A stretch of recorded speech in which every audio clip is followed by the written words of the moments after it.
नमस्कार। आता उन्हाळा सुरू झाल्यामुळे सगळीकडेच गरमी सुरू झाली आहे आणि म्हणूनच रिक्षामध्ये गरमी वासू नये त्यासाठी एका रिक्षावाल्याने एक भन्नाट असा जुगाड शोधून काढला आहे। आता तो जुगाड काय आहे आणि कसा आहे हे आपण पुढे व्हिडिओमध्ये पाहूयात।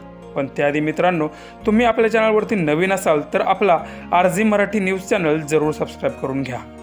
खरंच भारतीय लोकांचं दिमाग हे कुठे चालेल आणि कुठे नाही हे मात्र कधीच सांगता येणार नाही।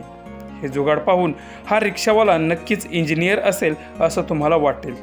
हे जुगाड म्हणजे असं बनवलं की एक पाईप वापरून त्या पाईपचं एक तोंड बाहेर आणि एक तोंड रिक्षामध्ये आहे। जेव्हा रिक्षा जोरात धावेल तशी हवा पाईपमध्ये जाईल आणि रिक्षामध्ये येईल, जेणेकरून आतील लोकांची गरमीपासून सुटका होईल। हा व्हिडिओ @संगीर रमीज या इंस्टाग्राम अकाउंटवरून शेअर केला असून या रिक्षावाल्याच्या टॅलेंटचं तोंड भरून कौतुक नेटकरी करत आहेत।